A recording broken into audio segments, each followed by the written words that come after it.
$12,000 in luxury electronics, one fake receipt. The difference is a felony charge and a permanent record. Today, we are breaking down the top 5 retail refund scams caught on Bodycam. We are tracking the exact dollar amounts, the specific fraudulent actions, and the legal consequences. You will see the moment the confidence game collapses into handcuffs. Every case here is documented by police footage. We are moving from high-end tech fraud to massive gift card laundering. Let's start with a scam that nearly worked because of a single piece of paper, $4,200 in high-end cameras, one forged return slip. The gap between a successful scam and a jail cell is a store manager's memory. We start at a Best Buy. A man walks in with a box containing a professional-grade DSLR and several high-capacity lenses. He presents a return receipt. On the surface, it looks perfect. The date is recent. The item numbers match. The amount is exactly $4,200. He is calm. He is polite. He's playing the role of the dissatisfied customer. The employee processes the return. The cash is handed over. The man turns to leave, but the manager is watching the monitors. He remembers this specific serial number. He remembers that this item never actually sold through their system. He calls the police immediately. When the body cam footage kicks in, we see the suspect standing in the parking lot. He thinks he just won the lottery. The officers approach him. They ask for the receipt. He produces it with a smile. The officers tell him the receipt is a total fabrication. Watch his face. The confidence vanishes. He tries to claim he bought it at a different location. He tries to say it was a gift. The officers don't care about the story. They care about the forged document. He is handcuffed right there in the parking lot. The total loss avoided was $4,200. The cost to the scammer was his freedom. He is charged with grand theft and forgery. This is the classic phantom return. You create a document for an item the store never sold, then return it for cash. But what happens when the scammer isn't a customer, but someone who knows the system from the inside? $18,000 in missing inventory. One employee with a master key. The difference is a paycheck versus a prison sentence. We moved to a large-scale retail warehouse. This wasn't a one-time hit. This was a systematic drain. For 6 months, an employee was utilizing a method called refund redirection. He would find items that had been returned by customers. He would process the refund, but instead of the money going back to the original credit card, he routed it to a prepaid debit card he controlled. The company didn't notice for half a year. They saw the inventory shrinking. They saw the accounts not balancing. They brought in a private investigator and the local police. The body cam footage captures the moment the police enter the employee's home. They find a stack of prepaid cards and luxury items bought with the stolen funds. The employee tries to negotiate. He claims he was underpaid. He claims he was just borrowing the money. The officers show him the digital trail. Every single transaction is timestamped. Every redirection is linked to his employee ID. $18,000 is a lot of money for a warehouse job. The gap between his legal salary and the stolen amount is staggering. He is let out in handcuffs, still trying to explain his logic. The logic is simple. He thought he was invisible. He forgot that digital footprints never wash away. This is the danger of internal fraud. The trust is higher, but the evidence is usually more concrete. But what happens when the scam involves something more portable than electronics? $7,000 in gold bars. One exchange scam. The difference is a genuine investment and a piece of gold-plated tungsten. This is a high-stakes game. The suspect enters a jewelry store. He isn't looking for a refund on a product he bought. He is attempting a swap. He brings in gold bars that look authentic. He asks for a valuation. He wants to trade them in for a higher value piece of jewelry or a cash refund based on the current spot price of gold. The jeweler is experienced. He doesn't just look at the color. He uses a density test. The gold bars fail. They are fakes. They are weighted perfectly to fool a handheld scale, but the chemical composition is wrong.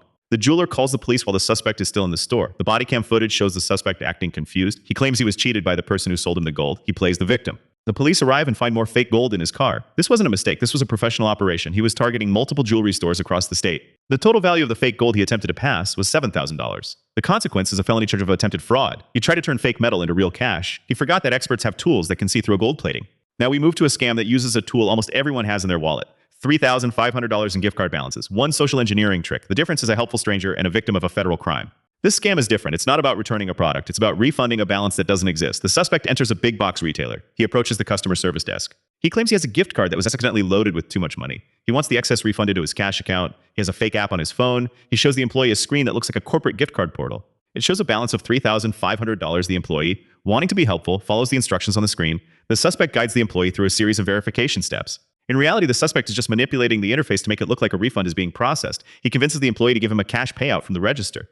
The store's internal audit catches the discrepancy within 2 hours. The police track the suspect via the store's high-definition surveillance. The body cam footage captures the arrest at a nearby gas station. The suspect is holding the cash. He is shocked that they found him so quickly. He thought the digital glitch would cover his tracks. He didn't realize that the cash drawer is the most scrutinized place in the store. $3,500 gone in 10 minutes. The gap between his quick win and the handcuffs was only 2 hours. But what is the most aggressive refund scam of all? $22,000 in luxury apparel. One box switching operation. The difference is a genuine return and a coordinated heist. This is the big league of retail fraud. A group of individuals coordinates a massive return. They buy cheap knockoff versions of luxury handbags and shoes. They then find the original barcodes from genuine high-priced items. They stick the genuine barcodes onto the fake products. They walk into a high-end department store. They present the items for return. Because the barcode says genuine luxury bag, $2,000, the system approves the refund. They do this across multiple stores in one afternoon. They are returning items they never actually bought at those stores. They are essentially printing money using a label maker and a fake receipt. The store's loss prevention team notices a spike in returns for a specific brand. They alert the police. The body cam footage shows a tactical approach. The police intercept the group as they are leaving a final store. The suspects are carrying bags full of fake merchandise and thousands of dollars in cash. They try to argue that the items are real.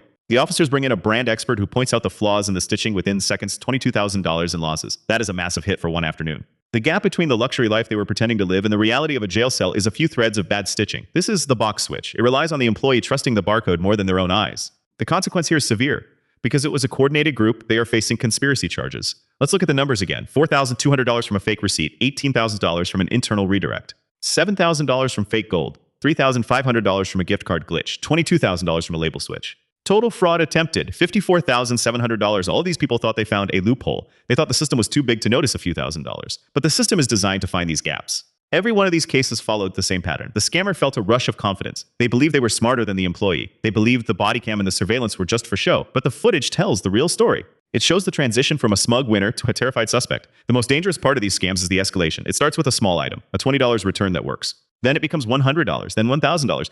The scammer becomes addicted to the ease of the theft. They stop being careful. They start using the same fake receipts. They target the same stores. They leave a trail that is impossible to ignore. In the case of the $18,000 warehouse theft, the employee thought he was clever by using prepaid cards. He didn't realize that the bank keeps a record of every card activation. The police didn't need to find the cards. They just needed to find the account linked to them. In the gold bar scam, the suspect thought the weight was enough. He didn't account for the density test. In the gift card scam, the man thought the employee's kindness was a weakness. He didn't realize that kindness doesn't override a balanced cash drawer. And in the luxury apparel case, the group thought the barcodes were the final word. They forgot that luxury goods have unique identifiers that go beyond a simple sticker. They were fighting a battle against technology they didn't understand. When you watch these body cam clips, you see a common thread: the moment of denial. Every single one of these suspects, when confronted by the police, tried to claim it was a misunderstanding. I didn't know the receipt was fake. I thought the gold was real. I was just trying to help the employee. The denial is a reflex. It's a desperate attempt to close the gap between the crime and the consequence. But the body cam doesn't lie. It captures the sweat on the forehead. It captures the shaking hands. It captures the exact moment they realize the game is over. These are not victimless crimes. A $22,000 loss affects the store's bottom line, which affects employee bonuses and store pricing. An $18,000 internal theft ruins the trust of an entire warehouse team.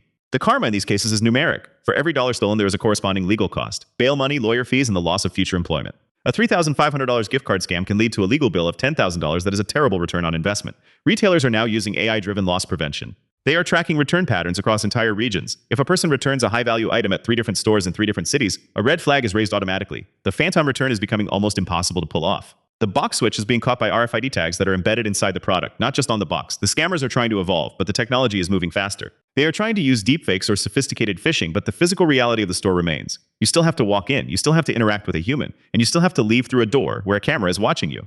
Think about the risk versus the reward. Is $4,200 worth 5 years of your life? Is $7,000 in fake gold worth a felony record that prevents you from ever owning a firearm or getting a government job? The math simply doesn't add up. These cases show us that the perfect crime in retail doesn't exist. There is always a paper trail, there is always a digital footprint, and there is always a body cam recording the moment you get caught. The confidence these scammers have is a mask. Underneath that mask is a gamble that they are bound to lose. We see a pattern in the body cam footage. The suspects start the encounter by dominating the conversation. They talk fast, they over-explain, they try to keep the officer off balance. But as the evidence is presented, the fake receipt, the density test, the digital log, the talking stops. The silence that follows is the sound of the reality setting in. The $18,000 warehouse thief is a prime example. He spent 10 minutes explaining why he borrowed the money.